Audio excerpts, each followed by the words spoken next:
Assalamualaikum warahmatullahi wabarakatuh. Perkenalkan, nama saya Bella Disa Putri. Di sini saya akan menjelaskan tentang penilaian kinerja. Penilaian kinerja juga disebut tinjauan kinerja, evaluasi kinerja, atau penilaian karyawan adalah upaya menilai prestasi dengan tujuan meningkatkan produktivitas karyawan maupun perusahaan. Akan tetapi, tujuan tersebut sering tidak tercapai karena banyak perusahaan yang melakukan penilaian kinerja yang kurang baik. Dampaknya adalah demotivasi kerja dan turunnya pencapaian sasaran perusahaan dari tahun ke tahun. Menurut Fahmi 2018 mengatakan, kinerja ialah hasil yang diperoleh oleh suatu organisasi, baik organisasi tersebut bersifat profit oriented dan non-profit oriented yang dihasilkan selama satu periode waktu.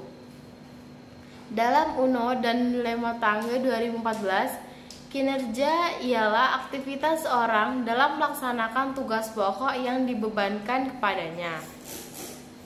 Menurut Mangkunegara 2017 mengatakan, kinerja ialah hasil kerja secara kualitas dan kuantitas yang dicapai oleh seseorang pegawai dalam melaksanakan tugasnya sesuai dengan tanggung jawab yang diberikan kepadanya. Yuniarti 2015 mengatakan, kepuasan konsumen ialah perasaan konsumen baik berupa kesenangan maupun ketidakpuasan yang timbul dari membandingkan sebuah produk dengan harapan konsumen atas produk tersebut. Dari teori-teori di atas, maka dapat kita ketahui bahwa kinerja ialah hasil pekerjaan dari karyawan dalam mencapai kegiatan yang dilakukan oleh karyawan tersebut untuk mewujudkan tujuan, visi, dan misi suatu organisasi. Bisa disimpulkan bahwa sebuah hasil kerja dari seorang karyawan dalam sebuah proses atau pelaksanaan tugas sesuai tanggung jawabnya dalam suatu periode tertentu yang dapat mempengaruhi terhadap pencapaian sebuah organisasi tertentu. Faktor-faktor yang mempengaruhi pencapaian kinerja. Menurut Davis dalam Mangkunegara 2017, ada dua faktor. Yang pertama, faktor kemampuan. Pegawai terdiri dari kemampuan potensi, IQ, dan kemampuan reality. Artinya, pegawai yang memiliki IQ di atas rata-rata dengan pendidikan yang memadai untuk jabatannya dan terampil dalam mengerjakan pekerjaan sehari-hari, maka ia akan lebih mudah mencapai kinerja yang diharapkan. Dan sebenarnya perusahaan atau organisasi memang sangat membutuhkan orang-orang yang memiliki IQ di atas rata-rata. Oleh karena itu, pegawai perlu ditempatkan dipekerjakan yang sesuai dengan keahliannya. Yang kedua ada faktor motivasi. Motivasi terbentuk dari sikap seseorang pegawai dalam menghadapi situasi kerja. Motivasi merupakan kondisi yang menggerakkan diri pegawai yang terarah untuk mencapai tujuan organisasi. Sikap mental merupakan kondisi mental mendorong diri pegawai untuk berusaha mencapai prestasi kerja secara maksimal. Menurut Armstrong dan Baron dalam Wibowo 2017, adapun faktor-faktor yang pertama, personal faktor ditunjukkan oleh tingkat keterampilan, kompetensi yang dimiliki, motivasi, dan komitmen individu. Yang kedua, leadership faktor ditentukan oleh kualitas dorongan, bimbingan, dan dukungan yang dilakukan manajer dan tim leader.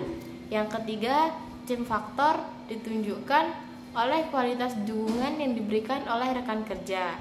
Yang keempat, sistem faktor ditunjukkan oleh adanya sistem kerja dan fasilitas yang diberikan organisasi. Yang kelima ada kontekstual situasional ditunjukkan oleh tingginya tingkat tekanan dan perubahan lingkungan internal dan eksternal. Menurut Casimir 2016, adapun faktor-faktornya yang pertama kemampuan dan keahlian. Yang kedua, pengetahuan. Yang ketiga, rancangan kerja. Yang keempat, kepribadian. Yang kelima, motivasi kerja. Yang keenam, kepemimpinan. Yang ketujuh, gaya kepemimpinan. Yang kedelapan, budaya organisasi. Yang kesembilan, kepuasan kerja. Yang kesepuluh, lingkungan kerja. Yang kesebelas, loyalitas. 12, komitmen. Yang ke-13, disiplin kerja. Adapun penilaian kinerja dalam Mangkunegara 2017, tujuan penilaian kinerja yang pertama, meningkatkan saling pengertian antar karyawan tentang persyaratan kinerja.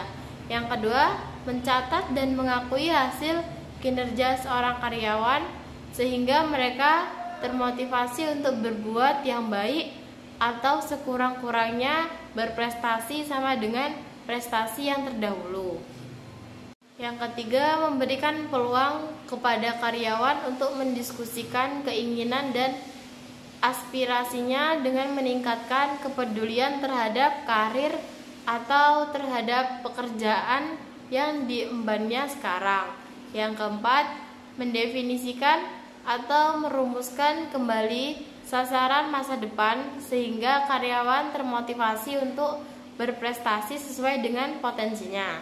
Yang kelima, memeriksa rencana pelaksanaan dan pengembangan yang sesuai dengan kebutuhan pelatihan, khusus rencana, diklat, dan kemudian menyetujui rencana itu jika tidak ada hal-hal yang perlu diubah. Menurut Tamali, penilaian kinerja juga sebagai yang pertama, administrasi pengajian. Yang kedua, umpan balik kinerja. Yang ketiga, identifikasi kekuatan dan kelemahan individu. Yang keempat, mendokumentasikan keputusan karyawan. Yang kelima, penghargaan terhadap kinerja individu. Yang keenam, mengidentifikasi kinerja buruk. Yang ketujuh, membantu dalam mengidentifikasi tujuan. Yang kedelapan, menetapkan keputusan promosi. Yang kesembilan, pemberhentian karyawan. Yang ke-10, mengevaluasi pencapaian tujuan. Adapun manfaat penilaian kinerja menurut Allen 2007, yang pertama, penilaian kerja yang dilakukan dengan berhati-hati dapat membantu memperbaiki kinerja pekerja sepanjang tahun. Yang kedua, proses penilaian yang efektif merupakan bagian dari manajemen sumber daya manusia yang efektif merupakan bagian dari manajemen sumber daya manusia yang dapat membantu organisasi berhasil. Yang ketiga, merupakan komponen kunci dari strategi kompetitif. Adapun manfaat selanjutnya, mengelola operasi organisasi secara efektif dan efisien melalui pemotivasian karyawan secara maksimum dan membantu pengambilan keputusan yang bersangkutan dengan karyawan seperti promosi, transfer, dan pemberhentian.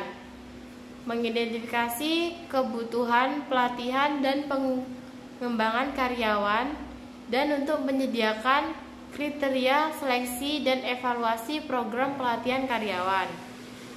Adapun menyediakan umpan balik bagi karyawan mengenai bagaimana atasan mereka menilai kinerja mereka dan menyediakan suatu dasar bagi distribusi penghargaan. Adapun elemen-elemen penilaian kinerja menurut Hangreini. Yang pertama, proses penilaian kinerja ialah penentuan standar kerja. Standar kerja didefinisikan sebagai patokan yang akan digunakan sebagai dasar penilaian kinerja aktual individu. Yang kedua, pengukuran kinerja yang didefinisikan sebagai rating atau angka yang digunakan untuk memberikan penilaian terhadap kinerja seorang pekerja. Yang ketiga, pemberian umpan balik yang diberikan kepada pekerja sebagai hasil dari penilaian kinerja mereka. Ini berkaitan dengan hal-hal yang harus. Menurut Amir 2018, indikator kinerja ialah pengetahuan yang memberikan penanda baik kualitatif maupun kuantitatif bahwa dalam sebuah perusahaan kinerja yang terjadi bersifat telah terjadi, sedang terjadi, maupun yang akan terjadi pada perusahaan tersebut. Metode penilaian kinerja, metode BRAS, metode skala penilaian berjangka di mana menurut Dassler 2015 skala penilaian berdasarkan perilaku adalah sebuah alat penilaian yang menghubungkan skala penilaian numerik dengan contoh ilustratif spesifik dari kinerja baik atau buruk. Metode penilaian umpan balik 360 derajat di mana menurut Mondi 2008 metode penilaian umpan balik 360 derajat ialah metode penilaian kinerja populer yang melibatkan masukan evaluasi dari banyak level dalam perusahaan sebagaimana pula sumber eksternal. Adapun metode skala penilaian grafik, metode skala penilaian grafik menurut Mathis dan Jackson 2006 merupakan skala yang memungkinkan penilaian untuk menandai kinerja karyawan pada rangkaian kesatuan karena kesederhanaannya sehingga metode ini sering digunakan. Penilai menandai nilai yang sesuai pada skala tersebut untuk setiap tugas yang tercantum. Kelebihan dari metode ini yang pertama, metode ini sederhana sehingga sering digunakan. Yang kedua, metode ini dalam berbagai bentuk digunakan secara luas karena mudah untuk dikembangkan. Yang ketiga, penilaian ini merupakan penilaian yang paling cepat untuk dilakukan. Namun, apabila kekurangan dari penilaian ini yang pertama, seiring kali sifat atau faktor yang berbeda dikelompokkan bersama dan penilaian hanya diberikan satu kotak untuk ditandai. Sekian penjelasan dari saya, kurang dan lebihnya saya mohon maaf. Saya akhiri. Wassalamualaikum warahmatullahi wabarakatuh.